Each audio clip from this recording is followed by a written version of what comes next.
السلام عليكم ورحمة الله وبركاته. رب اشرح لي صدري ويسر لي أمري ويسر لي أمري واحلل عقدة من لساني يفقه قولي. ربنا زدنا علما.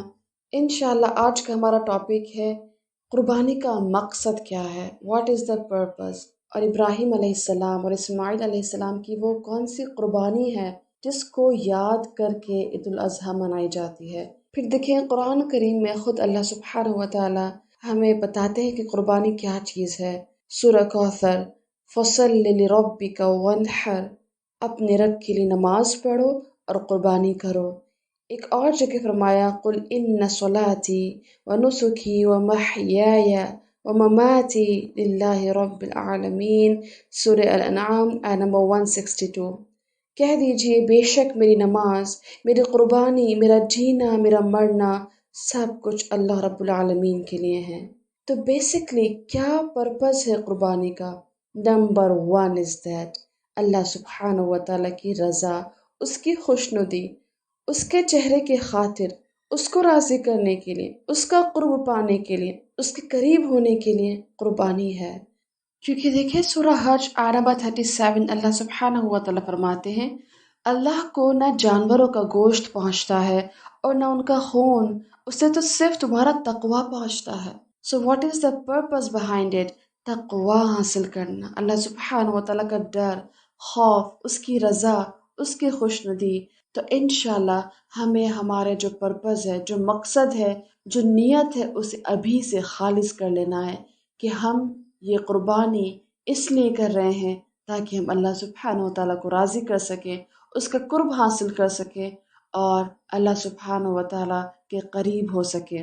پھر دیکھیں اسی کے زمن میں اللہ سبحانہ و تعالیٰ نے خود ابراہیم علیہ السلام اور اسماعیل علیہ السلام کی ایک خوبصورت سی سٹوری ہمیں قرآن میں بتائی ہے۔ سورہ صافات فرام آیت نمبر 99، وَقَالَ إِنِّي ذَاهِبٌ إِلَىٰ رَبِّي سَيَهْدِينِ، اور اس ابراہیم علیہ السلام نے کہا میں تو ہجرت کر کے اپنے پروردگار کی طرف جانے والا ہوں، وہ ضرور میری رہنمائی کرے گا۔ ابراہیم علیہ السلام کون ہے؟ ابراہیم علیہ السلام وہ ہستی ہیں جو اللہ سبحانہ و تعالیٰ کے خلیل ہیں، اللہ سبحانہ و تعالیٰ کے دوست ہیں۔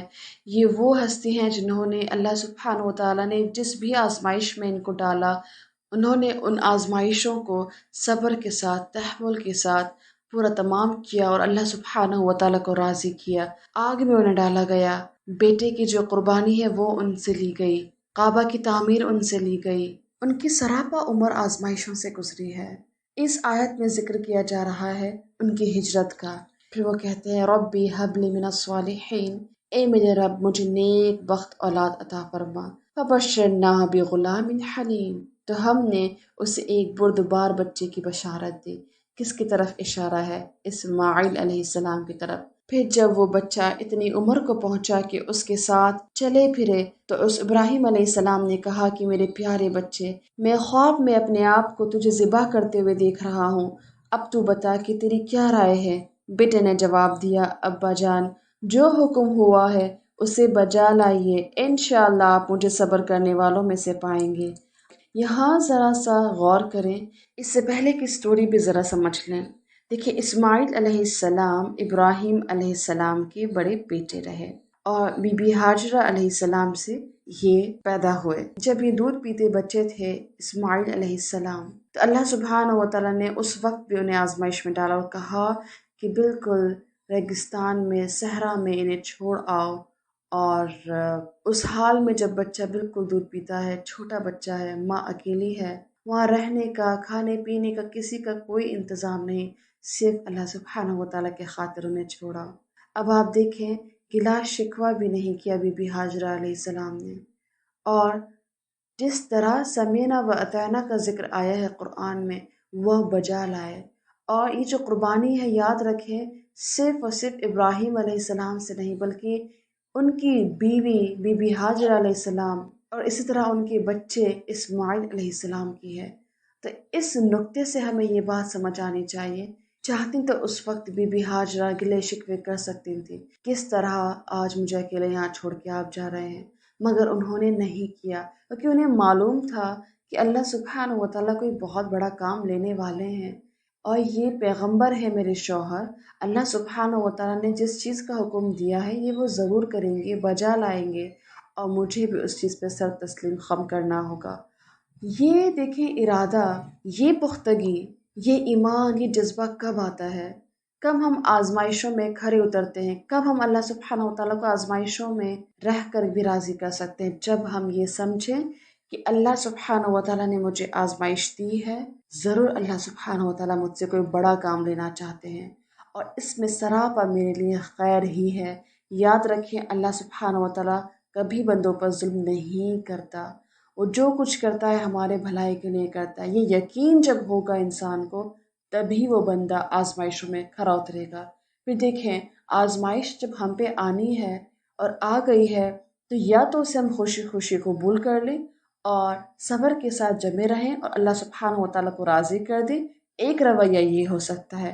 دوسرا رویہ یہ ہو سکتا ہے کہ ہم اس پہ روئے دھوئیں اور نیگیٹو ایموشنز ہمارے اوپر حاوی کریں، اللہ سبحانہ و تعالیٰ سے بھی ناراضگی کا ہم اظہار کریں، اور خود بھی ہم اس آزمائش سے نکلنے کے بجائے، سولوشن کے بجائے کوئی دوسرا رویہ اختیار کریں۔ تو یاد رکھیں اگر ہم چاہتے ہیں کہ ہم سے بھی اللہ تعالیٰ قبول کر لے، جس طرح ابراہیم علیہ السلام کی اولاد سے قبول کیا گیا، ابراہیم علیہ السلام کی بیوی سے قبول کیا گیا، ان کا جو وہ ایکشن تھا کہ جب بچہ رو رہا ہے پانی کی وجہ سے، بھوک کی وجہ سے، تو اس حال میں وہ سعی کر رہی ہیں، اللہ سبحانہ و تعالیٰ نے اس ایکٹ کو آج تک حج کے دوران ہمارے لیے لکھ دیا۔ تو دیکھیے ذرا کس طرح پہلے بھی انہی بچے کے ساتھ آزمایا گیا، جب وہ اتنے چھوٹے ہیں، بیوی کو صحرائے سینا میں چھوڑ کر آ گئے، کوئی گلا شکوہ نہیں بیوی کی طرف سے۔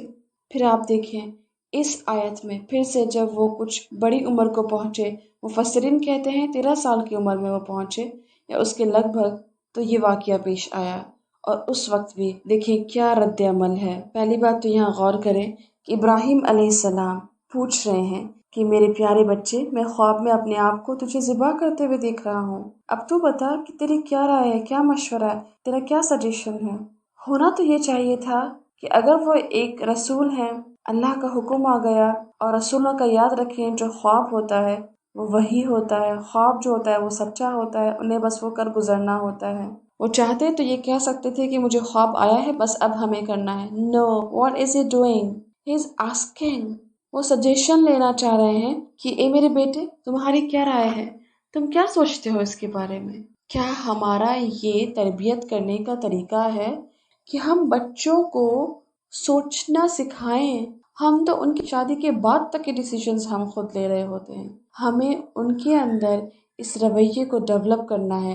ڈیسیجن میکنگ پاور ہے اسپیشلی لڑکوں کے اندر بہت ضروری ہے، بیکاز وہ گھر کے سربراہ ہوتے ہیں، ان کو ڈیسیجنز لینے آنے چاہیے۔ تو ایک تربیت کا اصول ضرور سیکھ لیں، ہمیں بچوں سے سجیشنز لینے چاہیے۔ ٹھیک ہے بسا اوقات ان کے سجیشنز نہیں ٹھیک ہوں گے، غلط ہوں گے، تو ایٹ لیسٹ ہمیں انہیں سمجھانا چاہیے کہ why we are not choosing your suggestion, because یہاں پہ یہ فالٹ ہے، یہاں پہ یہ غلطیاں ہیں، تاکہ وہ اس سے سیکھیں which is right and which is wrong. Even تو ہم بچوں کو ان کی وارڈروب سے کپڑے بھی نہیں سلیکٹ کرنے دینا چاہتے، جو ہمارا دل کرتا ہے ہم چاہتے بچہ وہی پہنے، جو ہمارا دل کرتا ہے پلیٹ میں ہم وہی کھانا رکھیں گے، اور اس میں بھی کوئی آپشنز ہم نہیں دینا چاہتے کہ no only single one food we have to give them, کھانا ہے تو کھائیں ادروائز ریپ اپ، رائٹ؟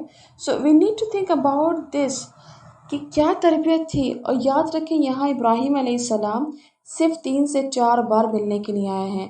جب بی بی ہاجرہ کو انہوں نے ریگستان میں چھوڑ دیا، اس کے بعد یہ قصہ، یہ واقعہ پیش آ رہا ہے، اس کے درمیان وہ وہاں نہیں رہ رہے ہیں۔ یہ جو پرورش ہے، بی بی ہاجرہ کی پرورش صرف ایک سینٹنس سے ہمیں پتہ لگ رہی ہے، واٹ از ہی سیئنگ، کہ ابا جان جو حکم ہوا ہے اسے بجا لائیے، انشاءاللہ آپ مجھے صبر کرنے والوں میں پائیں گے۔ کیا ہمارے بچے ذرا غور کریں جو 13 سال کے ہیں ابھی، 14 سال کے ہیں ابھی، کیا ان کے اندر اتنا جذبہ ہے؟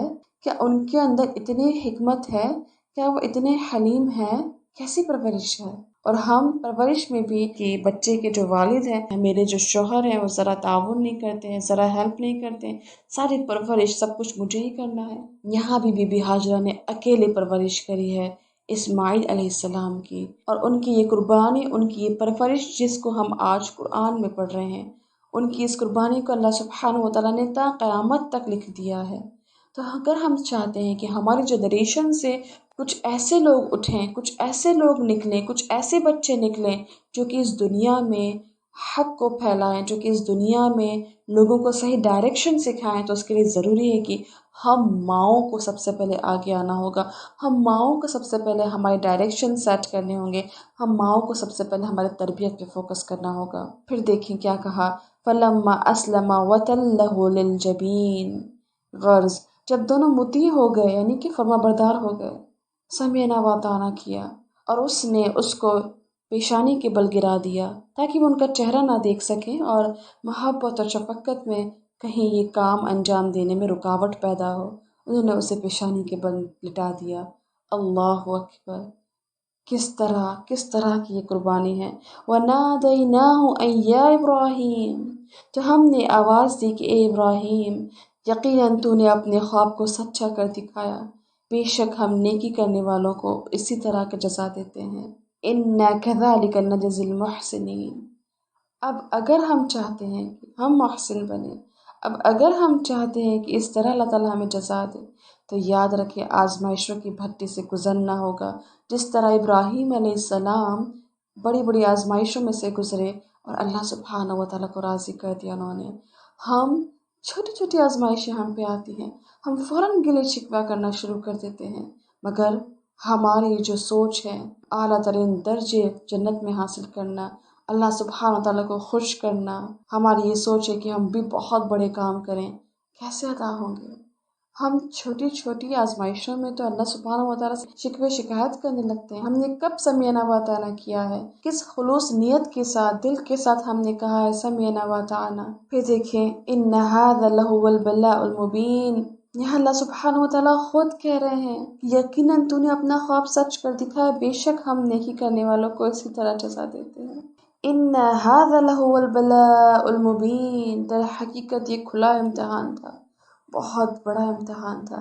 وَفَدَيْنَاهُ بِذِبْحٍ عَظِيمٍ، اور ہم نے ایک بڑا ذبیحہ اس کے فدیے میں دے دیا۔ وَتَرَكْنَا عَلَيْهِ فِي الْآخِرِينَ، اور ہم نے ان کا ذکر خیر پچھلوں میں باقی رکھا۔ سلام علی ابراہیم، ابراہیم علیہ السلام پر سلامتی ہو۔ یعنی جیسے ہی چھری چلائی، اسماعیل علیہ السلام پر آواز آئی، ندا آئی اور یہ تمام باتیں کی گئیں، اور مینڈا اسماعیل علیہ السلام کی جگہ ذبح کر دیا گیا۔ پھر کہا جا رہا ہے سلام علی ابراہیم، اللہ اکبر، اللہ تعالیٰ سلام کہہ رہے ہیں کس کو؟ ابراہیم علیہ السلام پر، ان پر سلامتی ہو۔ كَذَلِكَ نَجْزِي الْمُحْسِنِينَ، اگین اللہ سبحانہ و تعالیٰ از ریپیٹنگ، ہم نیکوکاروں کو اسی طرح بدلہ دیتے ہیں۔ إِنَّهُ مِنْ عِبَادِنَا الْمُؤْمِنِينَ، بے شک وہ ہمارے ایماندار بندوں میں سے تھے۔ ذرا اللہ کے راستے میں قربانی کر کے تو دیکھیں، ذرا اللہ کے راستے میں آزمائشوں میں کھرا اتر کے تو دیکھیں، اللہ کس طرح بشارت سنا رہے ہیں، کس طرح محبت کے ساتھ کہہ رہے ہیں کہ یہ ہیں ہمارے نیک بندے۔ اب ہمیں کرنا کیا ہے؟ یہ جو سٹوری ہے صرف سٹوری نہیں ہے، ہمیں اس سے ہمارے ایکشنز میں دیکھنا ہے۔ نمبر 1 پوائنٹ از دیٹ ہمیں چھوٹی چھوٹی قربانیوں پر بھی غور و فکر کرنا ہے جو کہ ہم زندگی میں دن اور رات کرتے ہیں، گھر والوں کے ساتھ، کلیگز کے ساتھ، باس کے ساتھ، دوستوں کے ساتھ، بچوں کے ساتھ، شوہر کے ساتھ، بیوی کے ساتھ، گھر والوں کے ساتھ، ریلیٹیوز کے ساتھ، ہم کیا قربانی کر رہے ہیں۔ اور یاد رکھیں بنا قربانی کے نہ تو اللہ سبحانہ و تعالیٰ کا قرب حاصل کیا جا سکتا ہے، نہ لوگوں کا قرب حاصل کیا جا سکتا ہے۔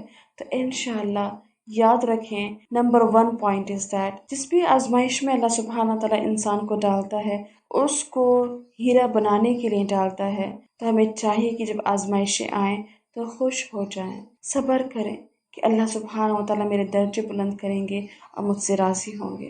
اور نمبر 2 پوائنٹ از دیٹ زندگیوں میں قربانی کرنے کا اگر موقع ملے، چھوٹے چھوٹے قربانی، بچوں کی طرف سے قربانی ہمیں دینی ہے، شوہر کی طرف سے دینی ہے، گھر والوں کی طرف سے دینی ہے، professional life, personal life, what ever is that, just give it without thinking, اور یہ سوچ کے رکھیں کہ ریٹرن اللہ سبحانہ و تعالیٰ کی طرف سے ملے گا، لوگوں کی طرف سے نہیں۔ پھر دیکھیں انشاءاللہ زندگی میں کتنا لطف آتا ہے اور اللہ سبحانہ و تعالیٰ کا قربت کس طرح انشاءاللہ ہمیں بھی حاصل ہوگا۔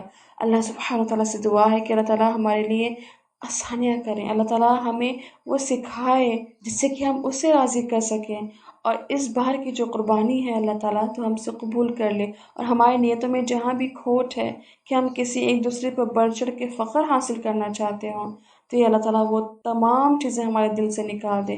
ہم فقط تجھے راضی کرنا چاہتے ہیں، یا اللہ تعالیٰ تو ہم سے راضی ہو جائے، اور جس طرح تو نے ابراہیم علیہ السلام اور اسماعیل علیہ السلام کی قربانیوں کو قبول کیا اور اسے تا قیامت تک قرآن میں درج کر دیا، یا اللہ تعالیٰ تو ہماری قربانیوں کو بھی ہمارے رجسٹر میں تا قیامت تک درج کر دے، اسے اریز مت کر، اور تو ہم سے راضی ہو جائے ہمیشہ ہمیشہ کے لیے۔